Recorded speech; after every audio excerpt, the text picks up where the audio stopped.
É lícito, para eliminar os choques com um mundo inferior, sacrificar valores superiores? Para atingir uma vantagem imediata, pode o médico intervir negativamente no processo evolutivo, paralisando-o, impulsionando o indivíduo a retroceder com um prejuízo muito maior do que aquela vantagem imediata?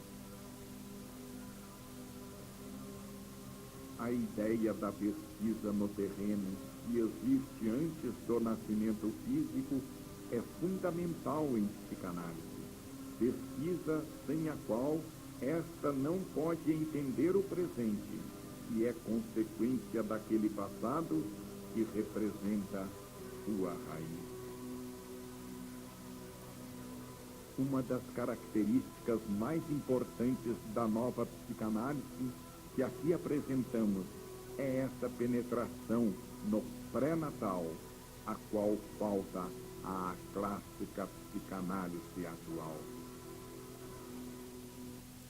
Não há dúvida de que a parte da psicanálise que mais interessa na prática é a do tratamento das neuroses e complexos. Por isso, o próprio Freud preferiu deixar de lado o aspecto filosófico e espiritual da psicanálise, o problema das causas longínquas, dirigindo-se para o seu lado prático, o do tratamento. E foi isto que tornou Freud popular. Acontece, porém, que também esse problema prático não ser resolvido sem se apoiar na base de uma teoria fundamental, de um sistema filosófico complexo, completo, que tudo oriente no seio do funcionamento universal, sem o que qualquer ação será uma tentativa cega, porque carente dos seus princípios diretivos, e só o conhecimento do plano geral da vida pode oferecer.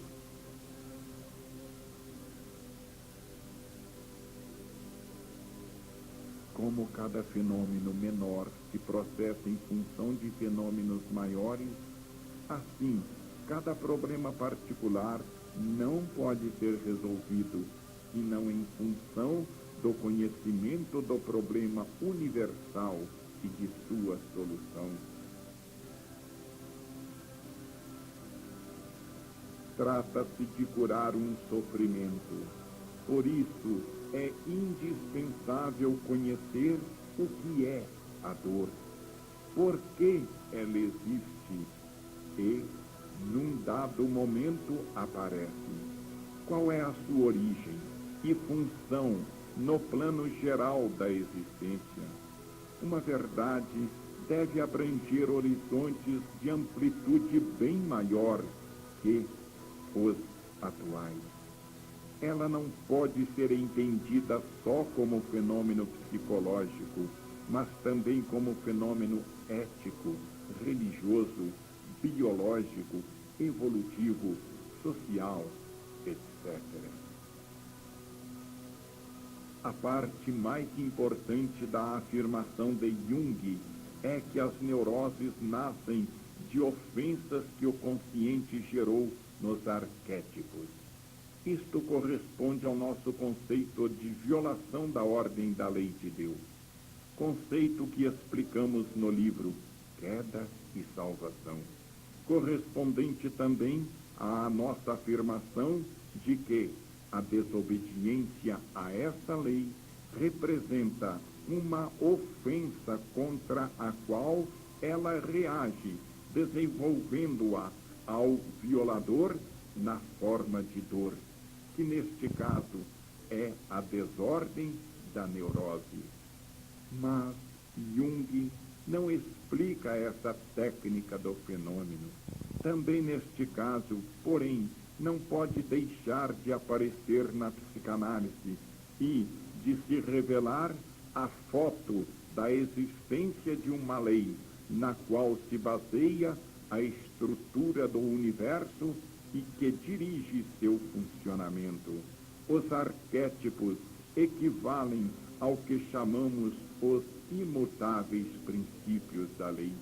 A reação surge daquele mundo que para o homem ignorante é o inconsciente, isto é, situado acima do seu conhecimento ou consciência, que representa a sua forma mental, que contém toda a sua sabedoria, adquirida pela sua experiência passada no trabalho de construção do eu.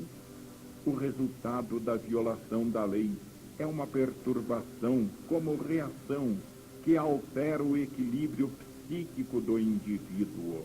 O efeito é da mesma natureza da causa. A lei devolve ao ser desobediente à ordem o mesmo choque e desordem que este lançou contra ela e que agora ricocheteia para trás e para cima do ofensor.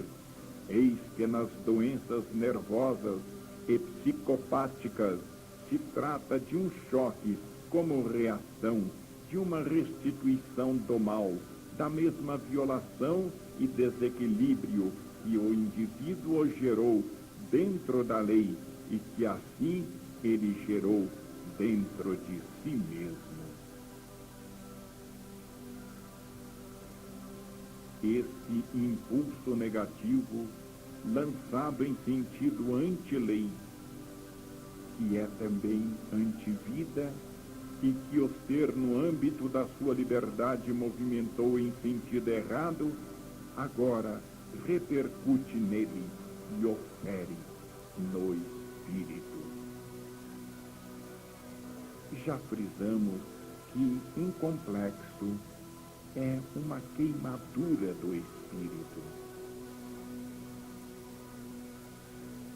Depois que a livre vontade do ser movimentou o primeiro impulso, todas as consequências, até esta última que é a doença, se desenvolve automaticamente, em forma determinística, fora da vontade e liberdade do indivíduo. Onde aparece uma terapia mais ampla e integral, Jung parou. A porta de uma psicanálise mais profunda estava aberta, mas ele não entrou. Não podia, porque não levando em conta as vidas precedentes, lhe escapava toda a possibilidade de pesquisa no terreno do passado pré-natal, que é o que mais interessa, porque é nele que se encontram as primeiras causas da doença, aquelas que o tratamento tem de corrigir, determinando no paciente impulsos opostos. Conhecendo a técnica da construção da personalidade e levando em conta não somente o passado do eu, mas também o futuro que o espera, é impossível curar o velho que está errado, destruindo-o com a substituição pelo novo, sabendo escolher este conforme a lei, o que a ela corresponde e o que está errado, o tipo que dá saúde ou doença. Se a causa foi uma desobediência que gerou desordem, o remédio está na obediência que reconstrói a ordem.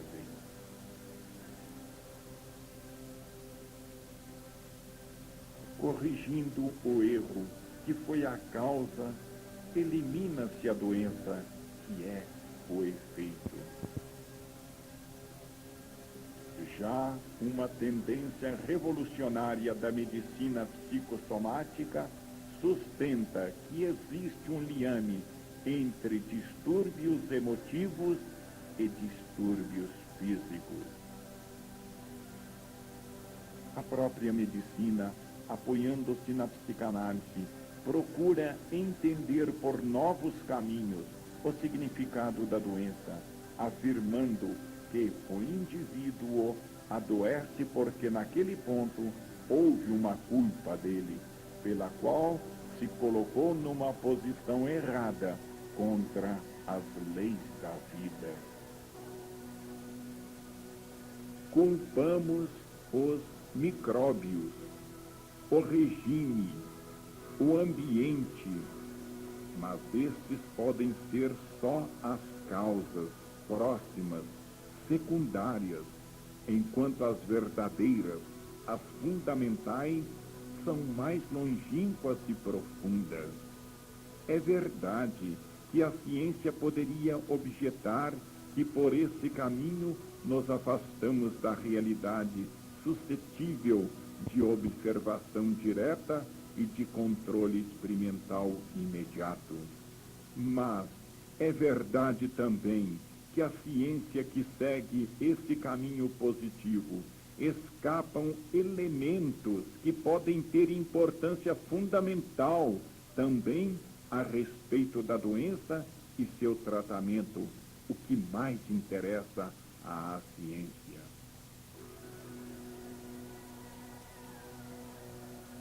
Se a primeira causa de uma doença foi um impulso negativo, oposto, de desordem e desequilíbrio, um movimento contra as leis da vida, o que no plano ético se chama culpa, pecado, então a própria doença não somente representa, na forma de dor, como já demonstramos, a lógica consequência do erro, a justa e fatal reação compensadora da parte da lei, como constitui o pagamento da dívida, a devida penitência pela culpa, a necessária expiação, o corretivo do erro, o que é mais idôneo para reconstituir a ordem e o equilíbrio. Então, a própria doença representa o tratamento da doença, que assim seria um mal, como julga a ciência, mas tal só na hora da sua gênese pelo erro, mas que, na hora do amadurecimento atual do processo, sara um mal saudável, um curativo necessário. Então, suprimi-lo, como faz a medicina, só como efeito, sem conhecer as causas para eliminar, significa sufocar o natural descarregar-se do mau impulso, que assim fica suprimido, porque impedido de se desabafar, constrangido a se concentrar até chegar a uma nova explosão que lhe é indispensável, devido ao impulso equilibrante da lei. Isto muda os atuais conceitos de doença e seu tratamento. Procurando eliminar somente os efeitos, sem neutralizar suas causas, sem cortar na raiz o impulso que gera doenças, procurando suprimi-las à força, tratando apenas os últimos resultados que vemos e ignoramos suas origens longínquas. A tal método acabaremos gerando sempre novas doenças.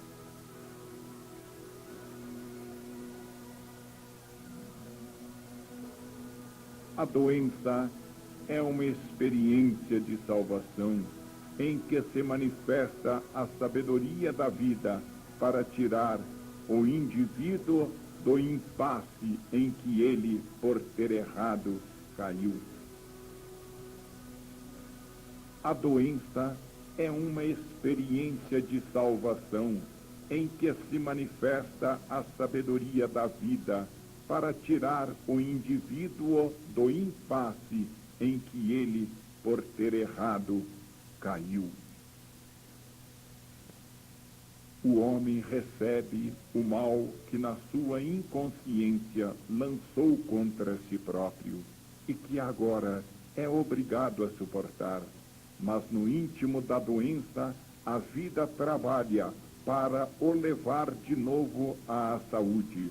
No fundo do sofrimento está o impulso para o bem-estar, como a morte contém o princípio da ressurreição. A doença não pode ser definitivamente eliminada, senão pelo método da penitência e corretiva lição, aprendida para não errar mais, transmitida ao subconsciente, que a retém para o futuro. O mundo luta desesperadamente contra a dor, sem saber o que ela é, nem por que ela existe. Qual é a sua função no seio do equilíbrio universal? Assim, o mundo luta contra os últimos efeitos, sem atingir as causas, e a dor fica. O resultado de tais métodos é que ela permanece. É necessário entender que só se agirmos conforme a lei, seguindo sua vontade e impulsos, o caminho de suas forças, poderemos alcançar bons resultados. Mas, se quisermos agir contra a lei, isto é, contra a vontade que diz, o mundo luta desesperadamente contra a dor, sem saber o que ela é, nem por que ela existe. Qual é a sua função no seio do equilíbrio universal? Assim, o mundo luta contra os últimos efeitos, sem atingir as causas, e a dor fica. O resultado de tais métodos é que ela permanece. É necessário entender que só se agirmos conforme a lei, seguindo sua vontade e impulsos, o caminho de suas forças, poderemos alcançar bons resultados. Mas, se quisermos agir contra a lei, isto é, contra a vontade que dirige e movimenta o universo, contra a corrente em que tudo se canaliza, então não encontraremos senão resistência e dificuldades, e nossos esforços serão vãos, porque lançados contra poderes superiores que não é possível vencer. É perigoso acreditar no mundo que não é senão uma grande ilusão, ignorando as grandes verdades das quais as vidas dependem.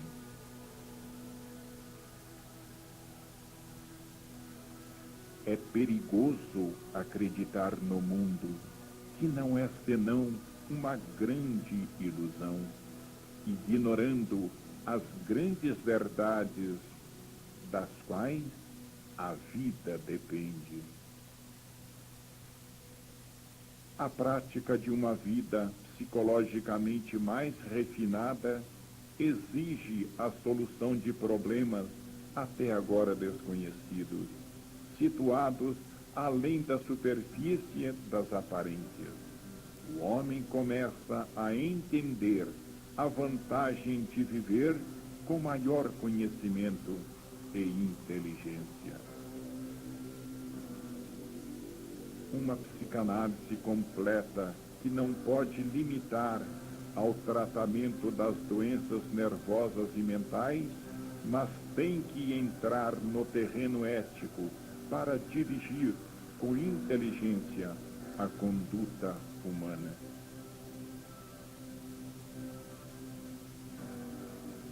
No tratamento das doenças, a ciência vai até às causas próximas e não às remotas.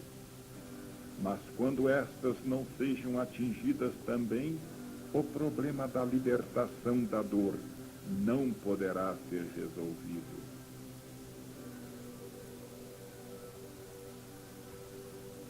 Para tratar exaustivamente os seus casos, a psicanálise tem de conhecer com que técnica se realiza, no duplo ritmo vida-morte, o crescimento e construção da personalidade.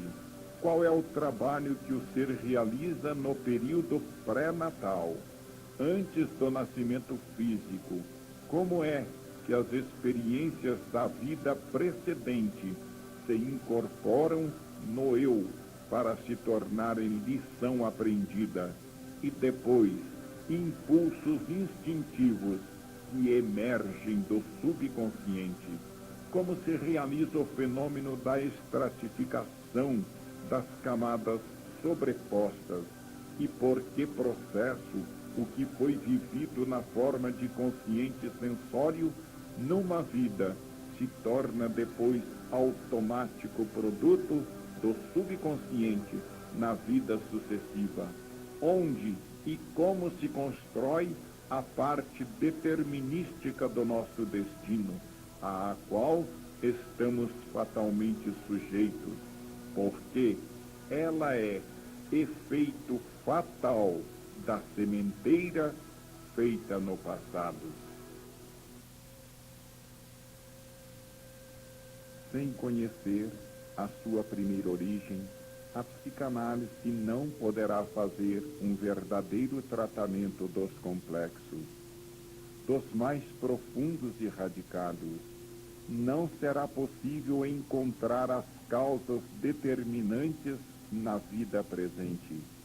E por isso é necessário procurá-las nas vidas precedentes, cuja história a psicanálise tem de aprender a ler, pois está escrita no subconsciente, como já explicamos. Há qualidades individuais cuja presença a hereditariedade pais-filhos, antepassados, descendentes, não basta para explicar.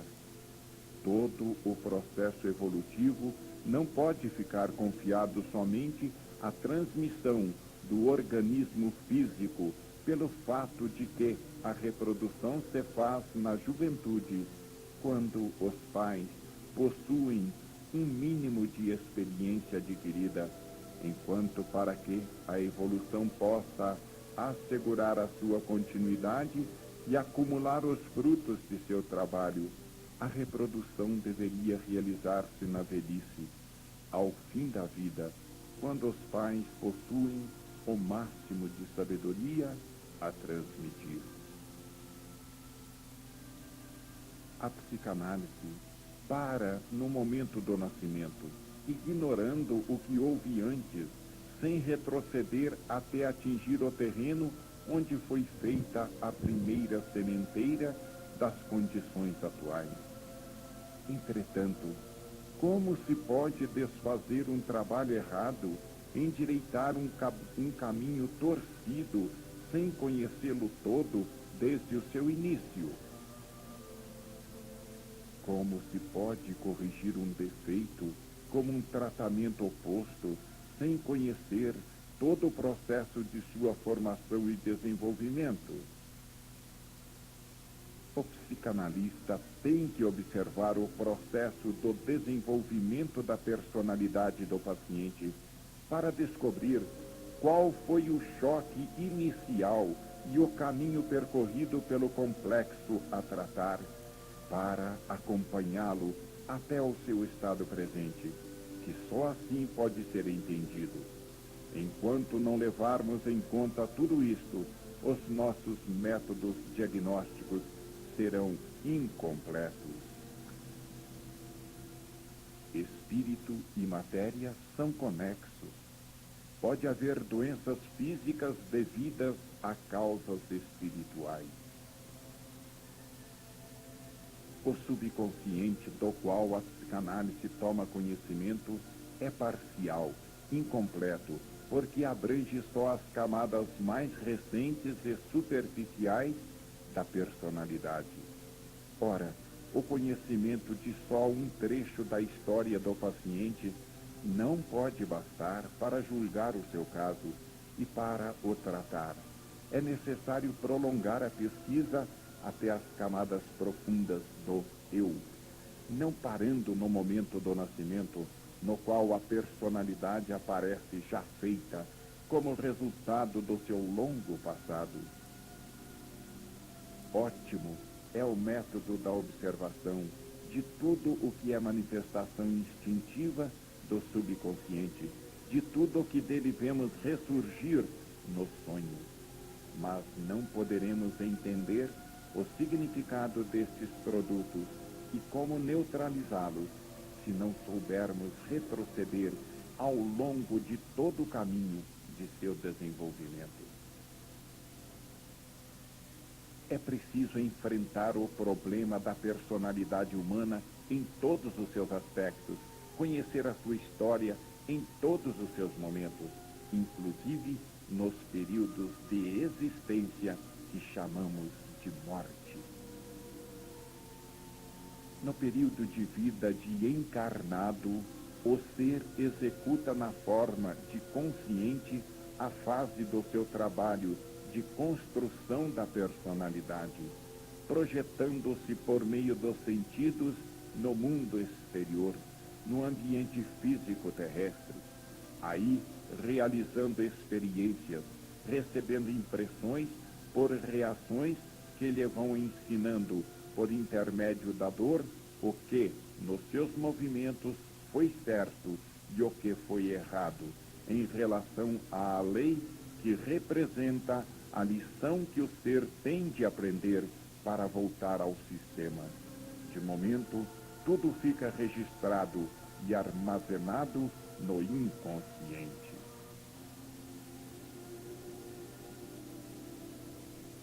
No período de vida de desencarnado, o ser faz o trabalho oposto, ou melhor, a fase oposta do mesmo trabalho bipolar, em forma que, relativamente à precedente, parece passiva e inconsciente, mas que, em substância, não é senão uma forma situada nos antípodas, esta também de atividades e de consciência.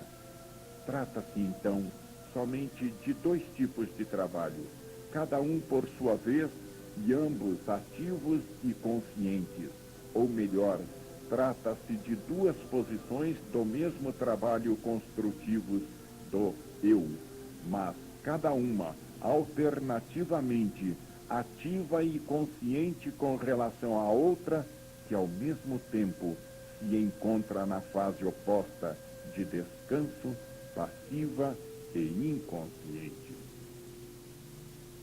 O trabalho que se realiza no período de desencarnado é interior, introspectivo, em ambiente imaterial, para transformar em substância própria o que em vida foi rapidamente engolido para meditar, entender, organizar o que foi só registrado e armazenado no período de encarnado. As experiências vividas nessa fase, as impressões recebidas, foram só guardadas e gravadas, sem por isso constituírem um ensinamento compreendido e aprendido. É necessário agora um trabalho diferente, que complete o precedente, um processo inverso de elaboração, digestão e assimilação desse material, para que ele se torne qualidade da personalidade, patrimônio do eu, impulso instintivo, forma na qual tudo deverá depois ressurgir na fase de atividade, no consciente. Sem esse segundo trabalho de assimilação, não se poderia realizar o crescimento do eu através das suas vidas, o seu enriquecimento e desenvolvimento, que representam o conteúdo e a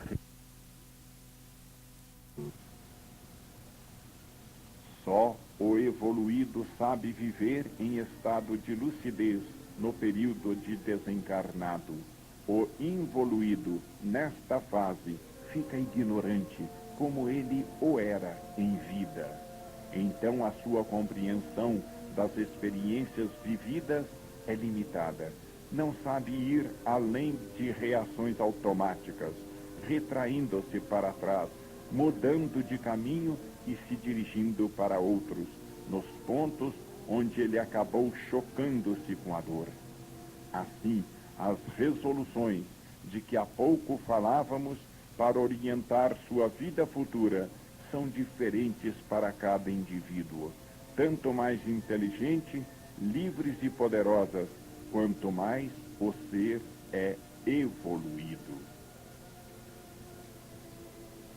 Com a evolução se torna sempre maior a reserva de sabedoria armazenada no inconsciente. Do nível evolutivo depende a intensidade da vida de desencarnado, como clareza de compreensão, profundidade de penetração, autonomia de juízo, poder de decisão, organicidade de movimento, liberdade de orientação. No período de desencarnado, o ser vive tanto mais acordado quanto mais ele é evoluído. O patrimônio com o qual o indivíduo nasce é aquele que ele possuía no período de desencarnado. Então, a vida do indivíduo nos pode revelar o trabalho que ele fez naquele período, o que ele elaborou, entendeu e assimilou das experiências vividas e o que ele resolveu fazer na vida atual como consequência de seu passado. A evolução é conquista de consciência, de autonomia, de liberdade. O involuído vive sabendo o que representa uma imensa vantagem, porque o conhecimento evita o erro do qual deriva a dor. O involuído vive sem saber o que significa errar a cada passo e ter de pagar o erro com a dor.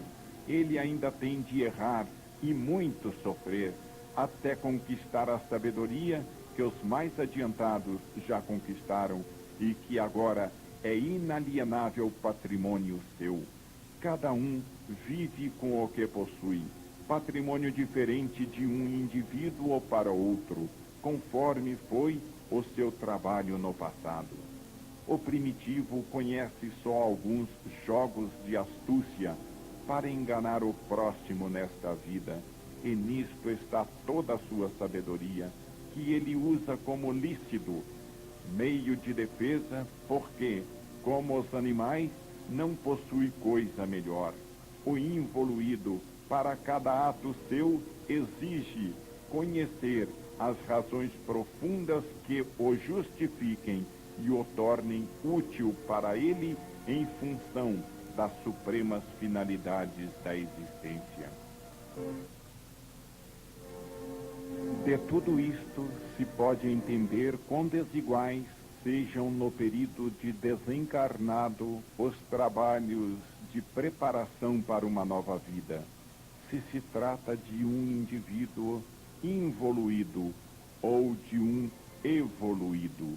Quão diversas são as premissas com que tal vida nova aparece em nosso mundo.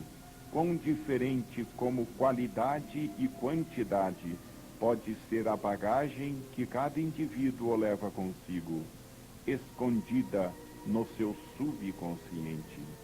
Eis qual é o terreno imenso no qual a psicanálise tem de penetrar com as suas pesquisas. Eis o que é tarefa dela descobrir para entender e como assim lhe seja possível inteligentemente tratar das doenças psíquicas e espirituais de sua competência.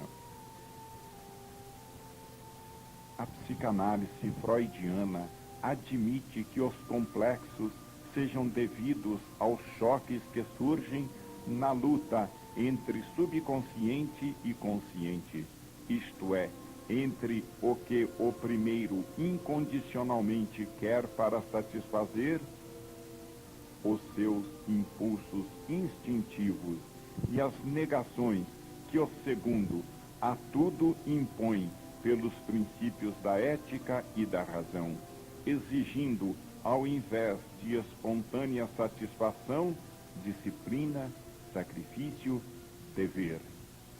É preciso procurar educar de novo o indivíduo até chegar a imprimir na sua personalidade novos hábitos que serão amanhã suas qualidades e impulsos instintivos, o que significa libertação do mal e a cura da doença.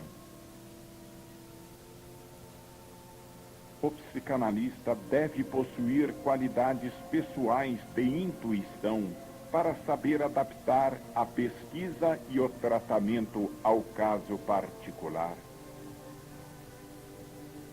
Trata-se de desvendar mistérios ao próprio paciente, de penetrar com o desapiedado bisturi da pesquisa no terreno mais cioso das culpas secretas que o ser não revela nem mesmo a si próprio. Tudo na vida funciona num regime de luta, que tudo domina, enquanto o trabalho do psicanalista deveria ser independente de preocupações econômicas, praticando como missão e sacerdócio, com espírito de compreensão e amor. O nosso mundo está cheio de sofredores que pedem e precisam de ajuda, e são os próprios métodos de vida de tal mundo que, pela competência feroz, geram tais doenças e tornam difícil o seu tratamento. Em última análise, elas são o resultado de um imenso erro coletivo, de uma forma mental e regime de vida desviados, erro que abrange todos, médicos e doentes, a sociedade toda. Se a função da psicanálise fosse somente a de tirar doenças e dores, poderia ela fazê-lo suprimindo o atrito entre consciente e subconsciente, causa dos complexos, e deixando o subconsciente animal desabafar à vontade. Mas assim a psicanálise se tornaria uma escola de involução, traindo a sua maior finalidade, a de ser meio de evolução. O tratamento melhor é o que atua realizando uma transformação em sentido evolutivo, levando o paciente para o alto, atingindo assim não somente o objetivo de corrigir o passado, senão o de um progresso espiritual, o que significa chegar a um plano biológico mais adiantado e a um melhoramento nas condições de existência. O tratamento deve ser proporcionado às capacidades de compreensão e à reação do indivíduo. É possível que ocorra o caso em que o doente seja mais evoluído e inteligente do que o seu médico. Então, pode acontecer que seja o paciente que faz a psicanálise do psicanalista.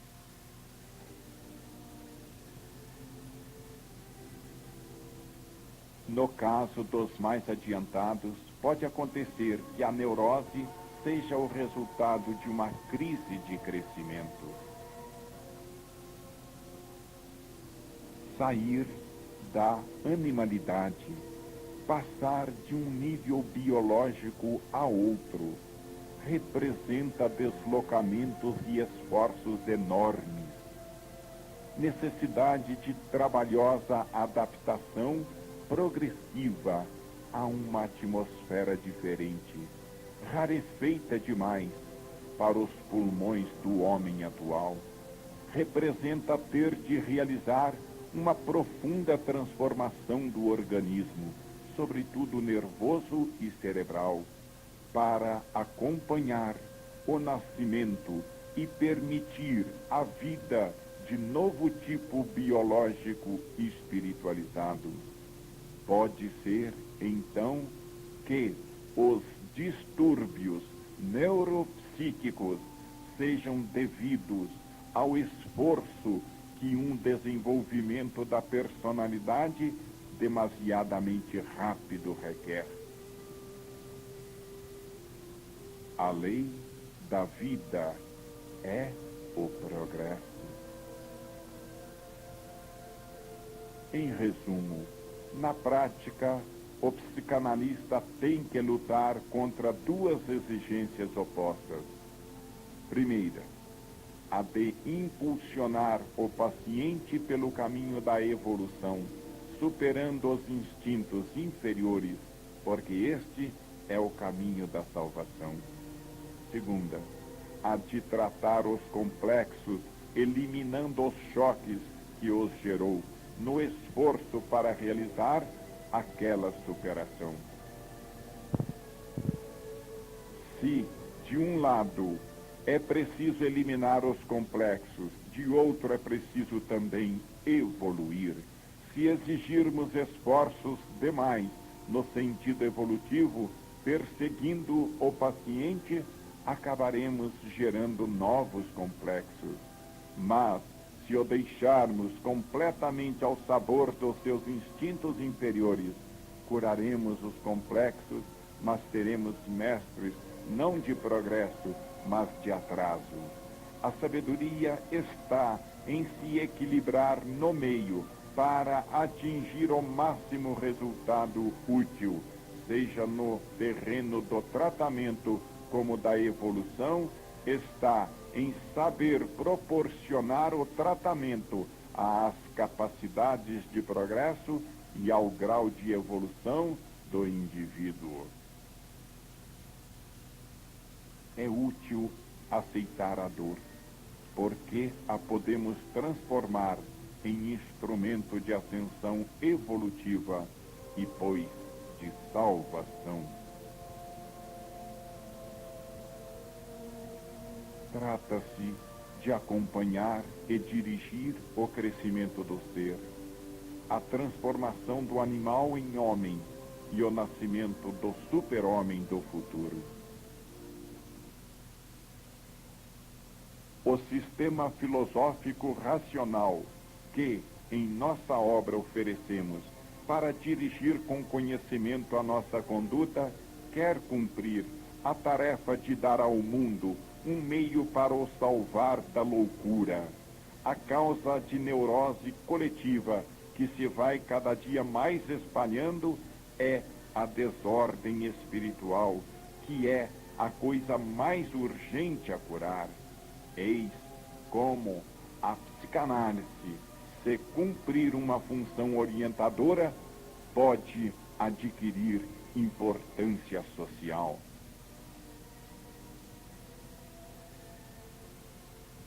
Para os homens que possuem capacidades superiores à média, a ideia e a obrigação moral de não ter que ser outras senão homens normais constitui um leito de procusto, um enjoo mortal e intolerável, um inferno estéril e sem esperança. Parece que em nossa sociedade é dever ser involuído. Este é o modelo para todos, a unidade de medida que a maioria, porque lhe convém, escolhe e impõe a todos. Pertence ao evoluído defender-se, se ele quer sobreviver como tal. pude observar vários casos nos quais a neurose foi gerada em evoluídos, pelo esmagamento que eles tiveram de suportar da parte da maioria dos involuídos, que lhes quiseram impor a sua maneira de conceber a religião e a moral. O nosso mundo inferior está adaptado para o homem atual, para que ele realize as suas experiências de primitivo.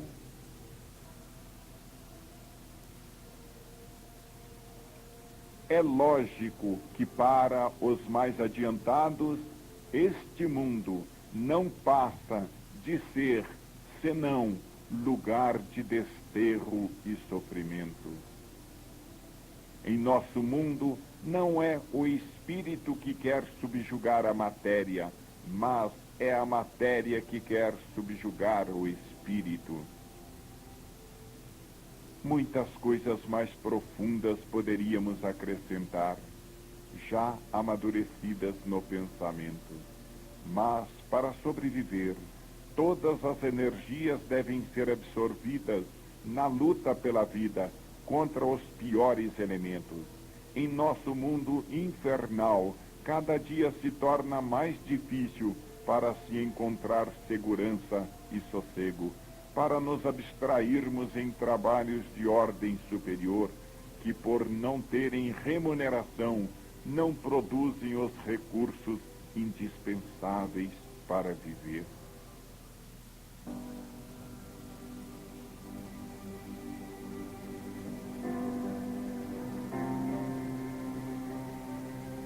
Teria sentido melhor enfrentar o problema da sublimação dos instintos com mais inteligência e sinceridade, para resolvê-lo honestamente, com conhecimento, levando em conta as exigências fisiológicas.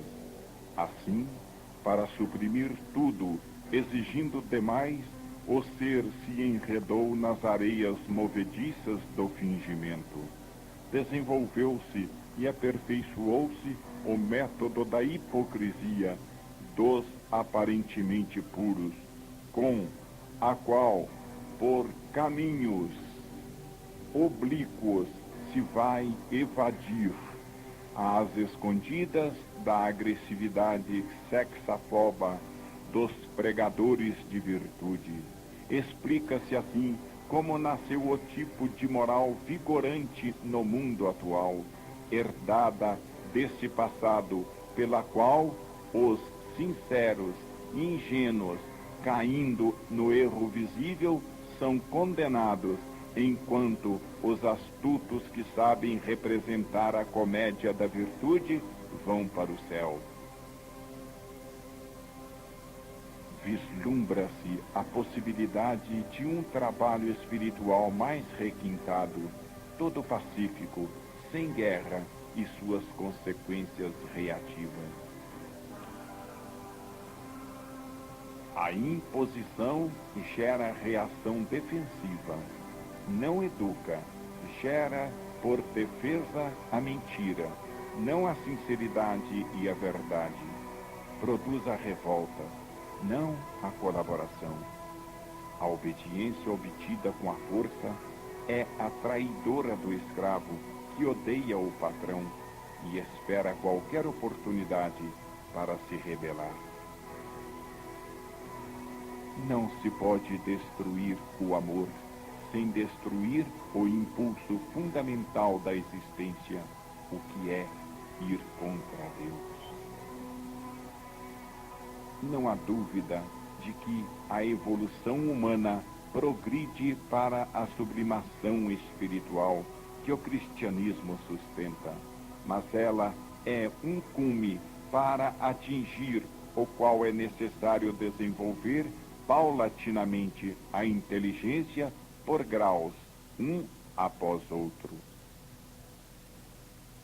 O ponto de partida da sublimação espiritual é a fera. O ponto de chegada é o anjo.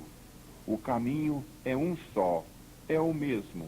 Emprestem-se-lhe as palavras da ciência ou as das religiões.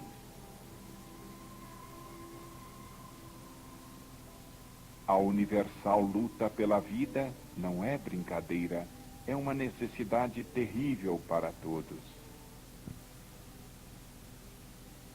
Não há religião que possa permitir ao homem sair de súbito do seu nível de evolução sem ter de obedecer às leis que nele vigoram.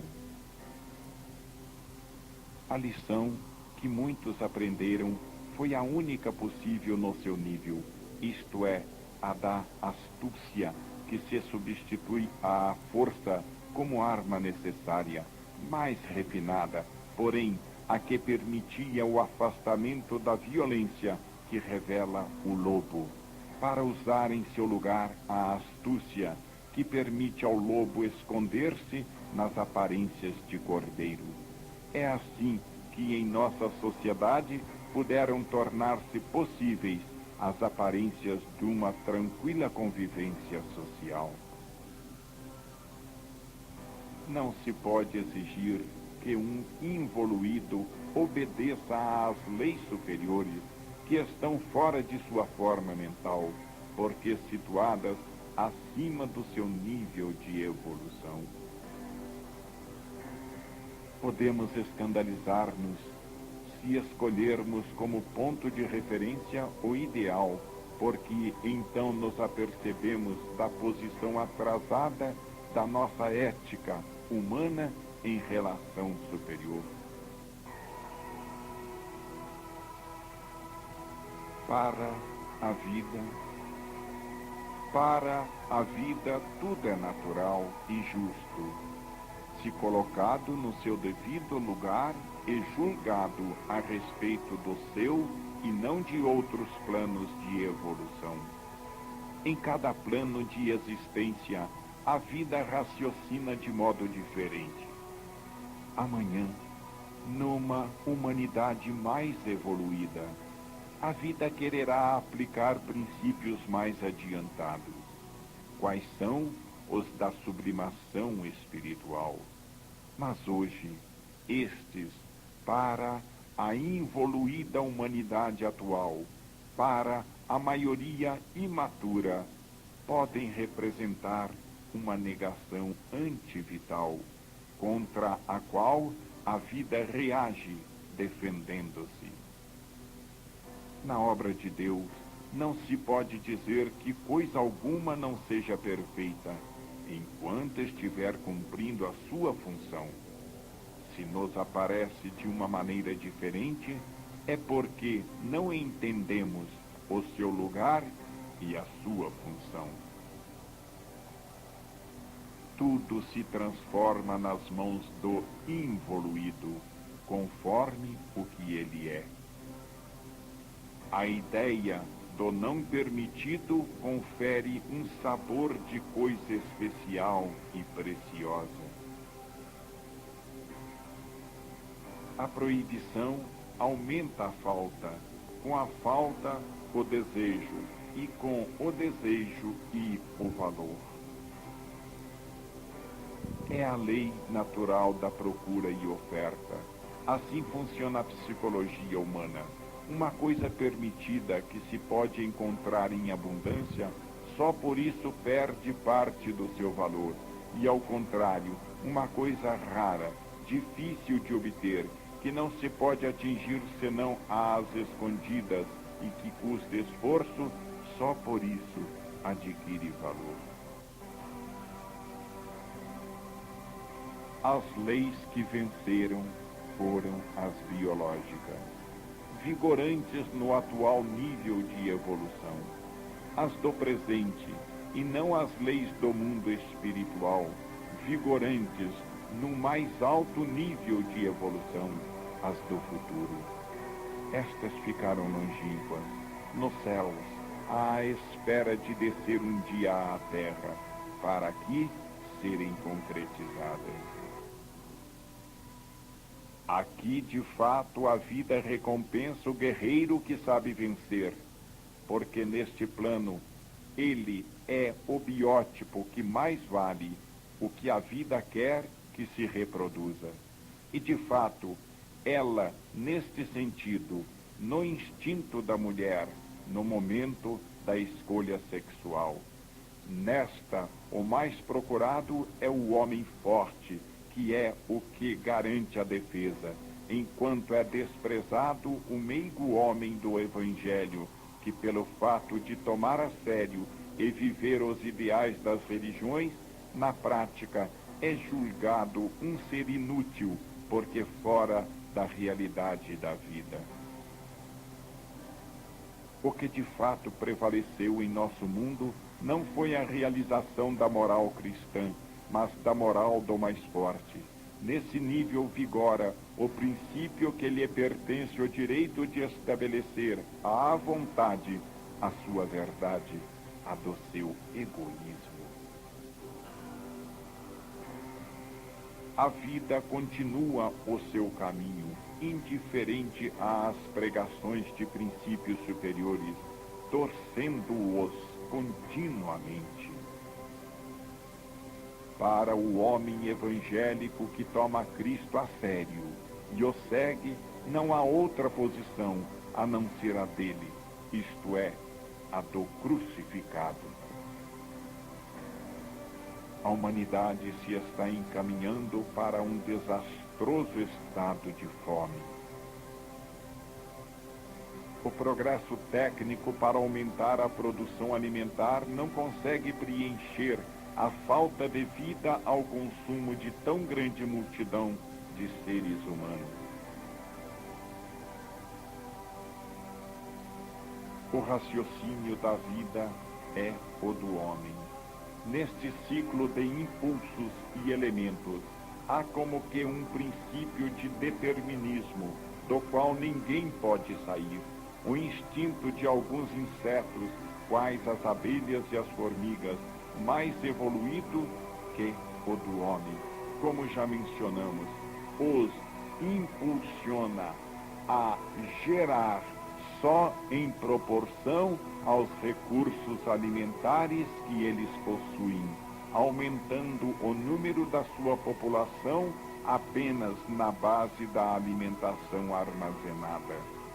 O homem não sabe fazer isto, porque ainda não atingiu o estado orgânico dessas sociedades. Vive, pelo contrário, numa fase atrasada de egocentrismo individualista, coletivamente caótico. Mas, pela lei de evolução, o homem também terá um dia de atingir o estado orgânico de verdadeira sociedade. Ele terá então de tomar as rédeas dos fenômenos biológicos, dos quais depende a sua vida, sobretudo do fenômeno biológico fundamental, que é o da geração.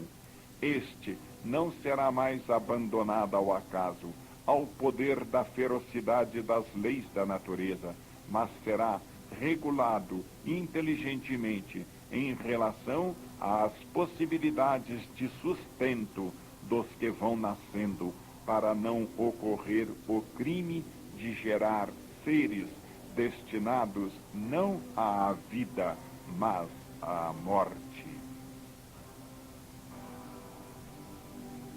Não são, porventura, os instintos de agressividade os mais atrasados, os que, para nos civilizarmos, é mais urgente superar e eliminar? A realidade biológica que sustenta a história e os seus movimentos é esse dualismo, ou princípio de complementariedade entre os dois termos opostos e em equilíbrio, o masculino e o feminino.